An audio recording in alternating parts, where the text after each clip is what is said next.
Hello, everybody. I just received a full briefing from our emergency response teams, including FEMA and agencies that are going to be helpful in the response and recovery efforts, the Department of Energy, the Department of Transportation, the Department of Health, Homeland Security, and the Department of Health and Human Services. Obviously, everybody is aware at this point that this is going to be a big and powerful storm. And all across the eastern seaboard, I think everybody is taking the appropriate preparations. I've spoken to all the governors in all these states.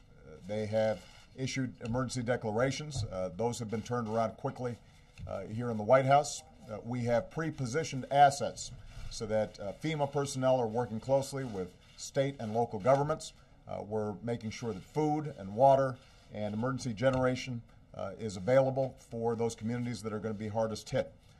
We anticipate that the center of the storm is going to hit landfall sometime this evening.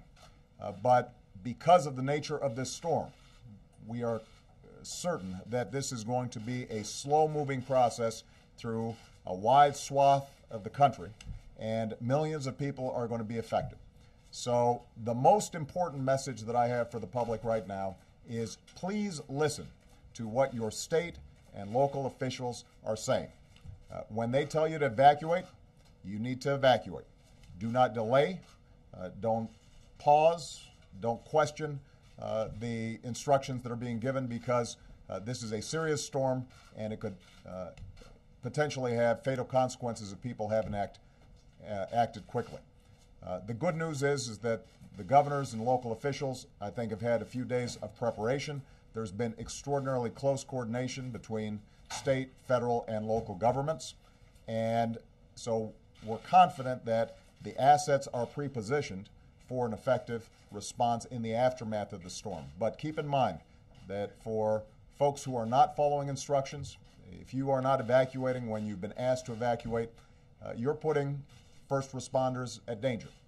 We're going to have search and rescue teams in and around multiple states all at the same time. And although we've got Coast Guard and the Department of Defense all positioned, if the public's not following instructions, that makes it more dangerous for people, and it means that we could have fatalities that could have been avoided.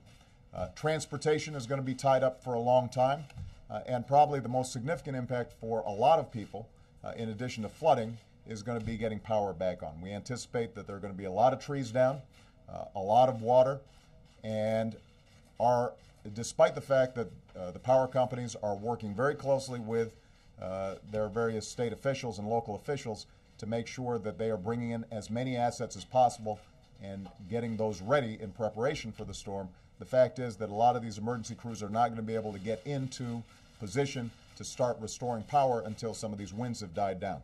And because of the nature of this storm, that may take several days. So the public should anticipate that there's going to be a lot of power outages, and it may take time for that power to get back on. The same is true with transportation. There are going to be a lot of backlogs, and even after the storm has cleared, it's going to take a considerable amount of time for airlines, subways, trains, and so forth, potentially to get back on schedule, depending on the amount of damage that has occurred. Let me summarize just by saying that I'm extraordinarily grateful for the cooperation of our state and local officials. The conversations that I've had with all the governors indicate that at this point there are no unmet needs. I think everybody is taking this very seriously. We've got pre-positioned all the resources that we need, but right now the key is to make sure that the public is following instructions. For those of you who still need additional information about how to respond, you can go to ready.gov. That's ready.gov, and that website should provide you with all the information that your family needs in terms of how you can prepare for this storm. Our thoughts and prayers go out to all the people who are potentially affected. We are extraordinarily grateful for our first responders, because they're going to be working 24/7 around the clock nonstop. And I want to make sure that our thoughts and prayers go out to all those who may end up dealing with a very difficult situation over the next several days. Last point I'll make, though, this is going to be a big storm. It's going to be a difficult storm. The great thing about America is when we go through tough times like this, we all pull together. We look out for our friends, we look out for our neighbors, and we set aside whatever issues we may have otherwise to make sure that we respond appropriately and with swiftness, and that's exactly what I anticipate is going to happen here. So I want to thank all the federal teams, state and local teams that are in place.